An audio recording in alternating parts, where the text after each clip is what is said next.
ਸਲਾਮ ਆਦਾਬ ਤੇ ਸਤਿ ਸ਼੍ਰੀ ਅਕਾਲ। ਤੁਸੀਂ ਜੁੜੇ ਹੋਏ ਹੋ ਪੰਜਾਬੀ ਰੇਡੀਓ USA ਦੇ ਨਾਲ।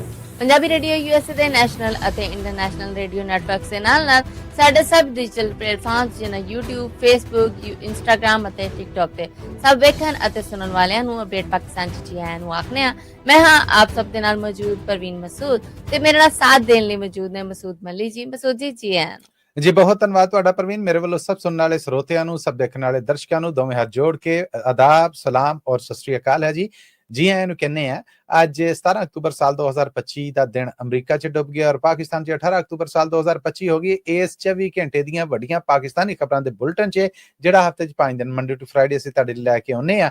ਅੱਜ ਵੀ ਆਪ ਸਭ ਦੇ ਰੂਬਰੂ ਹਾਜ਼ਰ ਹਾਂ। ਇਹਨਾਂ ਖਬਰਾਂ ਨੂੰ ਜੇ ਸਪਾਂਸਰ ਕਰਨਾ ਹੋਏ ਤੇ ਸਾਡਾ ਟੈਲੀਫੋਨ ਨੰਬਰ ਹੈ ਜੀ 408 272 5200 4082725200।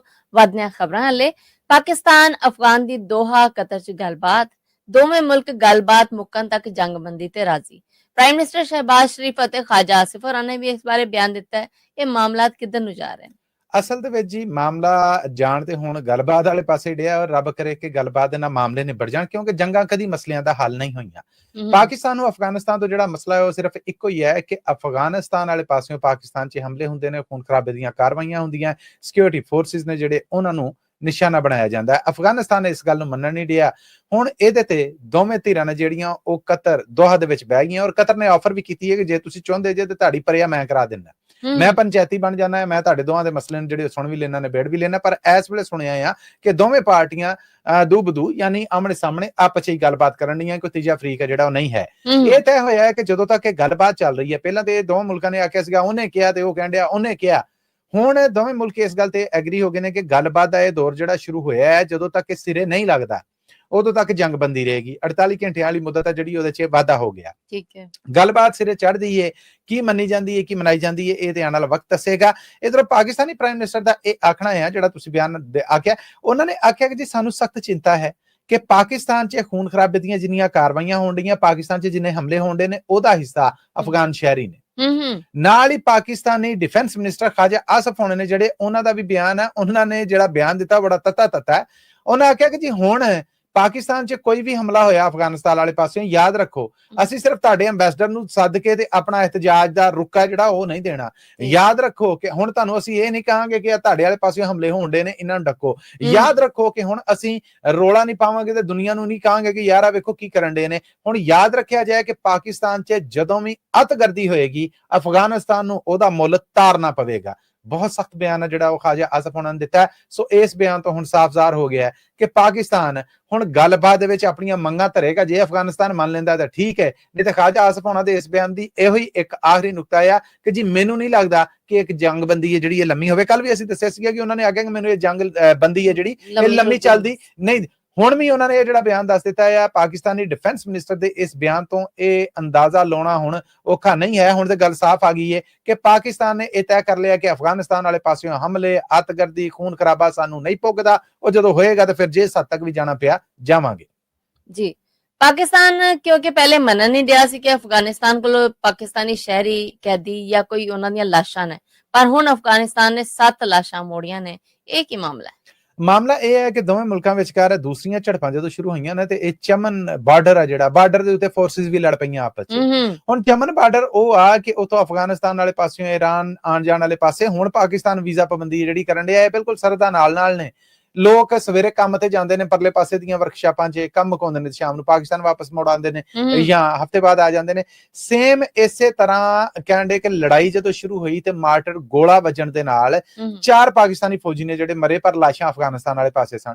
ਕੱਲ ਉਹਨਾਂ ਨੇ ਬਾਰਡਰ ਦੇ ਨੇੜੇ ਆ ਕੇ ਸਪੀਕਰ ਦੇ ਉੱਤੇ ਐਲਾਨ ਕੀਤਾ ਕਿ ਅਸੀਂ ਪਾਕਿਸਤਾਨੀ ਫੋਰਸਿਸ ਨੂੰ ਇਹ ਲੋਥਾਂ, ਇਹ ਲਾਸ਼ਾਂ ਨਹੀਂ ਦੇਣੀਆਂ। ਇਹ 7 ਲਾਸ਼ਾਂ ਅਸੀਂ ਰੈੱਡ ਕਰਾਸ ਜਾਂ ਹਿਲਾਲੇ ਅਹਿਮਰ ਨੂੰ ਦਾਂਗੇ। ਉਸ ਤੋਂ ਬਾਅਦ ਇਹ ਐਲਾਨ ਬਾਰ-ਬਾਰ ਕੀਤਾ ਗਿਆ ਤੇ ਫਿਰ ਕਹਿੰਦੇ ਕਿ ਦੁਪਹਿਰ ਤੋਂ ਬਾਅਦ ਪਾਕਿਸਤਾਨੀ ਜ਼ਿੰਮੇਦਾਰ ਨੇ ਜਿਹੜੇ, ਉਹਨਾਂ ਨੇ ਹਲਾਲੇ ਅਹਿਮਰ ਵਾਲੇ ਨੇ ਜਿਹੜੇ, ਉਹਨਾਂ ਨੂੰ ਭੇਜਿਆ ਐਂਬੂਲੈਂਸ ਤੇ ਇਹ 7 ਲਾਸ਼ਾਂ ਲੈ ਕੇ ਤੇ ਪਾਕਿਸਤਾਨ ਵਾਲੇ ਪਾਸੇ ਆਏ। ਇਹਨਾਂ 7 ਲਾਸ਼ਾਂ ਦੇ ਵਿੱਚੋਂ 6 ਦੀ ਸ਼ਨਾਖਤ ਹੋ ਗਈ ਹੈ। 5 ਨੇ ਜਿਹੜੇ ਉਹ ਫੌਜੀ ਨੇ ਪਾਕਿਸਤਾਨੀ, ਜਿਹੜੇ ਉਧਰ ਜਾ ਕੇ ਲੜਨ ਦੇ ਸੀਗੇ, ਮਾਰੇ ਗਏ। ਇੱਥੋਂ ਮਰਿਆਂ ਨੂੰ ਚੁੱਕ ਕੇ ਉਹ ਲੈ ਗਏ। ਵਾਟਐਵਰ ਕੀ ਬਣਿਆ, ਇਹ 4 ਲਾਸ਼ਾਂ ਸਰਕਾਰੀ ਪੱਧਰ ਤੇ ਹੁਣ ਤਸਦੀਕ ਕੀਤੀ ਜਾ ਰਹੀ ਹੈ ਕਿ ਪਾਕਿਸਤਾਨੀ ਫੌਜੀਆਂ ਦੀਆਂ ਨੇ।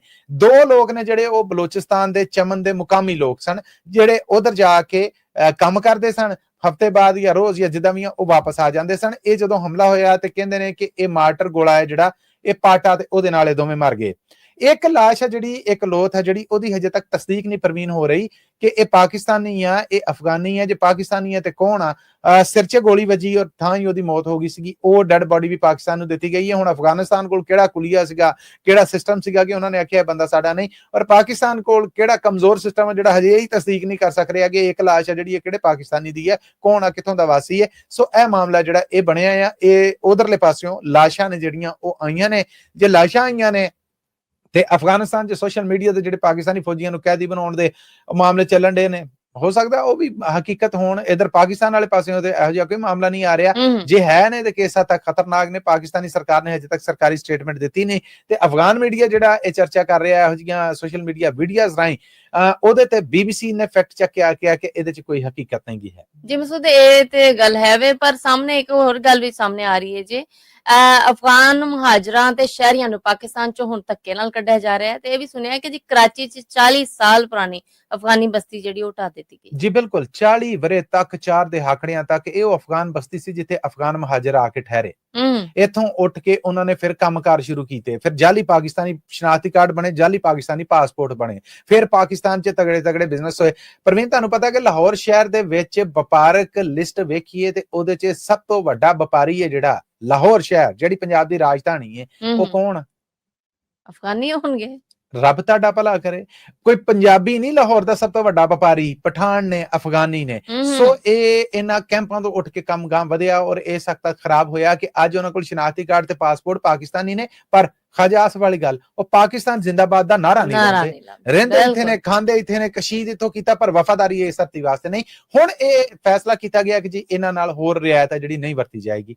ਜਿੱਥੇ ਲੱਭਣ ਦੇ ਨੇ ਨਜਾਇਜ਼ ਨੇ, ਜਿਹੜੇ ਆਪਣਾ ਇਨਲੀਗਲ ਨੇ, ਉਹ ਤੇ ਹੈ ਹੀ ਹੈ। ਜਿਹੜੇ ਲੀਗਲ ਸਨ ਉਹਨਾਂ ਨੂੰ ਪਾਕਿਸਤਾਨ ਨੇ ਕਿਹਾ ਹੱਥ ਜੁੜੇ, ਬਹੁਤ ਤੁਹਾਡੀ ਸੇਵਾ ਕਰ ਲਈ, ਹੁਣ ਸਾਡੀ ਜਾਨ ਛੱਡੋ, ਹੁਣ ਤੁਸੀਂ ਉਧਰ ਜਾਓ, ਉੱਥੇ ਜਾ ਕੇ ਰਾਜ਼ੀ ਰਹੋ ਜਿੱਥੋਂ ਹਮਲੇ ਹੋਣਦੇ ਨੇ।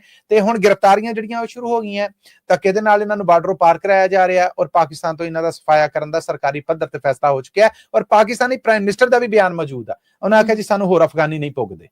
ਜੀ, ਪੰਜਾਬ ਸਰਕਾਰ ਨੇ ਤਹਿਰੀਕੇ ਲਬੈਕ ਨੂੰ ਅੱਤਗਰਦ ਤਨਜ਼ੀਮ ਮੰਨ ਕੇ ਪਾਬੰਦੀ ਲਾ ਦਿੱਤੀ ਹੈ ਤੇ ਫੈਡਰਲ ਸਰਕਾਰ ਨੂੰ ਵੀ ਸਿਫਾਰਿਸ਼ ਭੇਜ ਛੱਡੀ ਹੈ। ਜੀ, ਇਸ ਬਾਰੇ ਲਹਿੰਦੇ ਪੰਜਾਬ ਦੀ ਜਿਹੜੀ ਸੂਬਾ ਵਜ਼ੀਰ ਨੇ ਉਜ਼ਮਾ ਬੁਖਾਰੀ, ਉਹਨਾਂ ਨੇ ਕੱਲ ਪਾਕਿਸਤਾਨ 'ਚ ਸ਼ੁੱਕਰਵਾਰ ਜੁਮੇ ਦਾ ਦਿਨ ਸੀਗਾ, ਉਲੰਘਾ, ਉਹਦੇ 'ਚ ਬਕਾਇਦਾ ਪ੍ਰੈਸ ਤੇ ਮੀਡੀਆ ਦਾ ਇਕੱਠ ਕੀਤਾ ਜਿਹਦੇ 'ਚ ਉਹਨਾਂ ਨੇ ਆਖਿਆ ਕਿ ਇਹ ਧਾਰਮਿਕ ਸਿਆਸੀ ਪਾਰਟੀ ਦਾ ਸਿਰਫ ਲੇਬਲ ਆ, ਆੜ ਆ, ਪਰਛਾਵਾਂ ਆ, ਅੰਦਰ ਇਹ ਅੱਤਗਰਦ ਨੇ ਜਿਹੜੇ ਸਟੇਟ ਦੇ ਖਿਲਾਫ, ਜਿਹੜੇ ਰਿਆਸਤ ਦੇ ਖਿਲਾਫ, ਜਿਹੜੇ ਆਪਣੀਆਂ ਫੋਰਸਿਸ ਦੇ ਖਿਲਾਫ, ਜਿਹੜੇ ਆਪਣੀਆਂ ਫੌਜਾਂ ਦੇ ਖਿਲਾਫ, ਪੁਲਿਸ ਦੇ ਖਿਲਾਫ ਹਮਲੇ ਕਰਨ ਦੇ ਨੇ, ਪੈਟਰੋਲ ਬੰਬ ਉਹਨਾਂ ਤੇ ਸੁੱਟਣ ਦੇ ਨੇ, ਡੰਡਿਆਂ ਨੂੰ ਕਿੱਲ ਲਾਏ ਨੇ, ਉਹਨਾਂ ਦੇ ਨਾਲ ਉਹਨਾਂ ਨੂੰ ਕੁੱਟਣ ਦੇ ਨੇ। ਉਹਨਾਂ ਨੇ ਫੋਟੋ ਚਲਾਈ, ਇਹ ਤਾਜ਼ਾ ਜਿਹੜੀਆਂ ਝੜਪਾਂ ਹੋਈਆਂ ਕਿ ਪੁਲਿਸ ਵਾਲਿਆਂ ਨੂੰ ਜਿਹੜੇ ਉਹਨਾਂ ਨੂੰ ਕਿੱਦਾਂ ਮਾਰ ਕੇ ਲਹੂ ਲੁਹਾਨ ਕੀਤਾ ਗਿਆ, ਯਰਗਮਾਲ ਬਣਾਇਆ ਗਿਆ।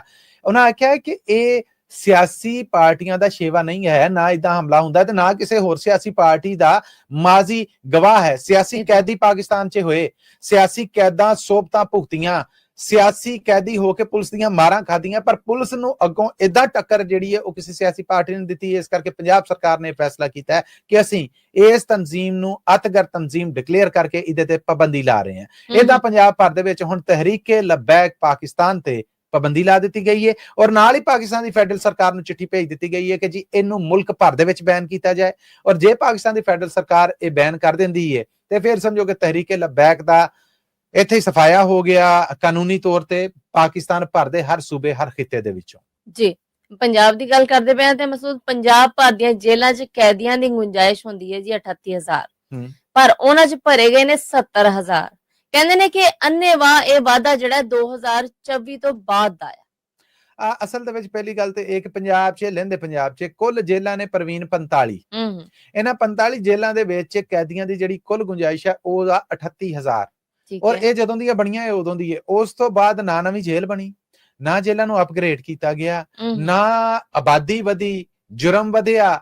ਫਿਰ ਉਹ ਸਾਰੇ ਮਾਮਲੇ ਹੋਣੇ ਸੀਗੇ, ਉਹ ਗੁੰਜਾਇਸ਼ ਇਨਫਰਾਸਟ੍ਰਕਚਰ ਹੈ ਨਹੀਂਗਾ ਮਾਫੀ ਦੇ ਨਾਲ, ਤੇ ਨਾ ਇਸ ਪਾਸੇ ਕਿਸੇ ਨੇ ਤਵੱਜੋ ਦਿੱਤੀ। ਜੇਲ੍ਹ ਦੇ ਜਿਹੜੇ ਸੂਬਾ ਵਜ਼ੀਰ ਨੇ ਇਹ ਪਿੱਛੇ ਜਿਹੜੇ 2 ਦਹਾਕੜਿਆਂ 'ਚ ਇਹ ਮੈਂ ਉਹਨਾਂ ਨੂੰ ਸਾਫ ਦੋ ਟੋਕ ਕਹਿਣ ਡਿਆ ਕਿ ਇਹ ਉਹ ਜ਼ਿੰਮੇਦਾਰ ਨੇ। ਸੋ ਜੇਲ੍ਹਾਂ 'ਚ ਵਾਧਾ ਨਾ ਕੀਤਾ ਗਿਆ, ਅਪਗ੍ਰੇਡ ਨਾ ਕੀਤਾ ਗਿਆ। ਇਸ ਵੇਲੇ ਲਹਿੰਦੇ ਪੰਜਾਬ ਦੀਆਂ ਜੇਲ੍ਹਾਂ ਦੇ ਅੰਦਰ ਕੁੱਲ 72,117 ਕੈਦੀ ਕੈਦ ਨੇ। ਵੱਖ-ਵੱਖ ਜੁਰਮਾਂ ਦੇ ਵਿੱਚ, ਜਿਨ੍ਹਾਂ ਦੇ ਵਿੱਚ ਜਿਹੜੇ 70,000 ਨੇ ਉਹ ਮਰਦ ਨੇ, 1360 ਬੀਬੀਆਂ ਨੇ, 893 ਨਿੱਕੀ ਉਮਰ ਦੇ ਬੱਚੇ ਕੈਦੀ ਨੇ, ਔਰ ਇਹਨਾਂ ਦੇ ਵਿੱਚ 7000 ਦਾ ਵਾਧਾ ਸਿਰਫ ਪਿਛਲੇ 2 ਮਹੀਨਿਆਂ 'ਚ ਹੋਇਆ। ਤੁਸੀਂ ਤੇ ਕਹਿੰਦੇ 2024 'ਚ ਰੌਲਾ ਇਹ ਬਣਿਆ ਆ ਕਿ ਲਾਹੌਰ ਦੀ ਕੈਂਪ ਜੇਲ੍ਹ ਹੈ ਜਿਹੜੀ 2000 ਉਹਦਾ ਗੁੰਜਾਇਸ਼ ਹੈ ਪ੍ਰਵੀਨ, 7200 ਕੈਦੀ ਉੱਥੇ ਕੈਦ ਨੇ। ਅਡਿਆਲਾ ਜੇਲ੍ਹ ਪਿੰਡੀ ਹੈ 2174 ਦੀ ਗੁੰਜਾਇਸ਼ ਹੈ, 8174 ਉੱਥੇ ਕੈਦ ਨੇ। ਲਾਹੌਰ ਦੀਆਂ ਦੋਵੇਂ ਜੇਲ੍ਹਾਂ 'ਚ ਗੁੰਜਾਇਸ਼ 4300 ਦੀ ਹੈ, ਔਰ ਉੱਥੇ 10500 ਕੈਦੀ ਨੇ ਜਿਹੜੇ ਉਹ ਕੈਦ ਨੇ। ਮਤਲਬ ਕਿ ਇਹ ਤੇ ਵਾੜੇ 'ਚ ਰਾਤ ਨੂੰ ਡੰਗਰ ਨਹੀਂ ਇਦਾਂ ਡੱਕੀ ਦੇ, ਟੋਕਰੇ ਥੱਲੇ ਕੁੱਕੜ ਨਹੀਂ ਇਦਾਂ ਡੱਕੀ ਦੇ, ਚੂਚੇ ਨਹੀਂ ਡੱਕੀ ਦੇ, ਜੇ ਜਿਹੜੇ ਇਹ ਹਾਲਾਤ ਬਣੇ ਪਏ ਨੇ।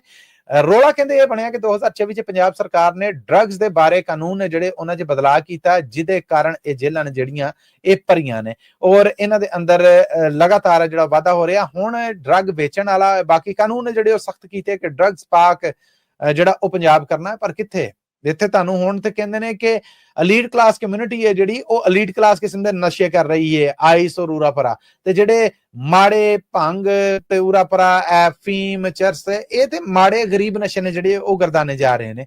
ਤੇ ਇਹ ਗਰੀਬ ਨਸ਼ੇ ਇਸ ਲਈ ਗਰਦਾਨੇ ਜਾ ਰਹੇ ਨੇ ਕਿ ਇਹਨਾਂ ਦੀ ਐਕਸੈਸ ਆਸਾਨ, ਲੱਭ ਆਰਾਮ ਦੇ ਨਾਲ ਜਾਂਦੇ ਨੇ। ਸੋ ਇਸ ਕਰਕੇ ਔਰ ਉਹ ਨੇ ਜਿਹੜੇ ਉਹ ਇੱਕ ਤੇ ਅਫੋਰਡੇਬਲ ਨਹੀਂ, ਮਹਿੰਗੇ ਨੇ, ਔਰ ਅਲੀਟ ਕਲਾਸ ਕਰ ਦਈਏ। ਨਸ਼ਿਆਂ ਤੋਂ ਪੰਜਾਬ ਪਾਕ ਨਹੀਂ ਹੋ ਸਕਿਆ।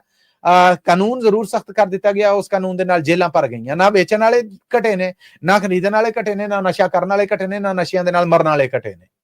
ਜੀ, ਸਾਲ 2026 ਚ ਪਾਕਿਸਤਾਨ ਤੋਂ ਹਜ ਕਰਨ ਜਾਣ ਵਾਲਾ ਰੀਝਮੰਦਾਂ ਦੀ ਸਰਕਾਰੀ ਸਕੀਮ ਜਿਹੜੀ ਉਹ ਤਾਂ ਪੂਰੀ ਹੋ ਗਈ ਹੈ, ਤੇ ਪ੍ਰਾਈਵੇਟ ਟੂਰ ਆਪਰੇਟਰਸ ਜਿਹੜੇ ਨੇ ਉਹਨਾਂ ਨੂੰ ਬੁਕਿੰਗ ਦੀ ਮੁੱਦਤ ਚ ਵਾਧਾ ਦੇ ਦਿੱਤਾ ਗਿਆ। ਅਸਲ ਰੌਲਾ ਇਹ ਹੈ ਕਿ ਜੀ ਪਿਛਲੇ ਸਾਲ ਤੇ ਪ੍ਰਾਈਵੇਟ ਟੂਰ ਆਪਰੇਟਰ ਨੇ ਜਿਹੜੇ ਉਹ ਰਹਿ ਗਏ, 65000 ਬੰਦਾ ਪੈਸੇ ਦੇ ਕੇ ਵੀ ਹਜ ਨਾ ਕਰ ਸਕਿਆ।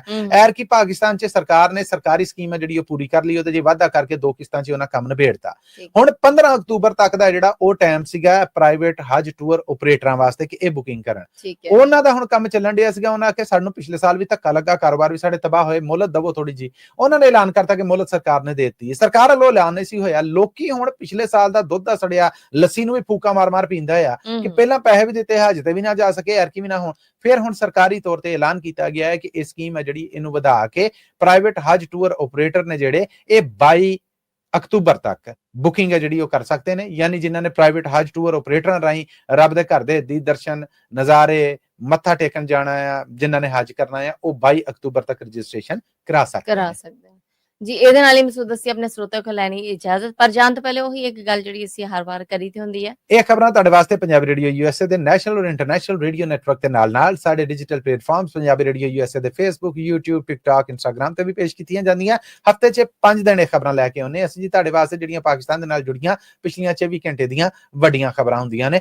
ਅੱਜ 17 ਅਕਤੂਬਰ 2025 ਅਮਰੀਕਾ 'ਚ ਡੁੱਬ ਚੁੱਕਿਆ, ਪਾਕਿਸਤਾਨ 'ਚ 18 ਅਕਤੂਬਰ 2025 ਚੜ ਚੁੱਕਿਆ ਹੈ। ਔਰ ਇਹਨਾਂ ਖਬਰਾਂ ਦੇ ਇਸ ਬੁਲੇਟਿਨ 'ਚ ਅਸੀਂ ਤੁਹਾਡੇ ਤੋਂ ਇਜਾਜ਼ਤ ਚਾਹਾਂਗੇ, ਪਰ ਇਹਨਾਂ ਖਬਰਾਂ ਨੂੰ ਸਪਾਂਸਰ ਕਰਨਾ ਹੋਏ ਤਾਂ ਸਾਡਾ ਟੈਲੀਫੋਨ ਨੰਬਰ ਹੈ ਜੀ 408 272 5200 4082725200। ਤੇ ਲੋ ਜੀ ਹੁਣ ਅਪਡੇਟ ਪਾਕਿਸਤਾਨ 'ਚ ਸਾਨੂੰ ਤੇ ਇਜਾਜ਼ਤ। ਅਗਲੇ ਅਪਡੇਟ ਪਾਕਿਸਤਾਨ ਤੱਕ ਲਈ ਮੇਰਾ ਤੁਹਾਡਾ ਸਾਡਾ ਸਾਰਿਆਂ ਦਾ ਰੱਬ ਰਾਖਾ।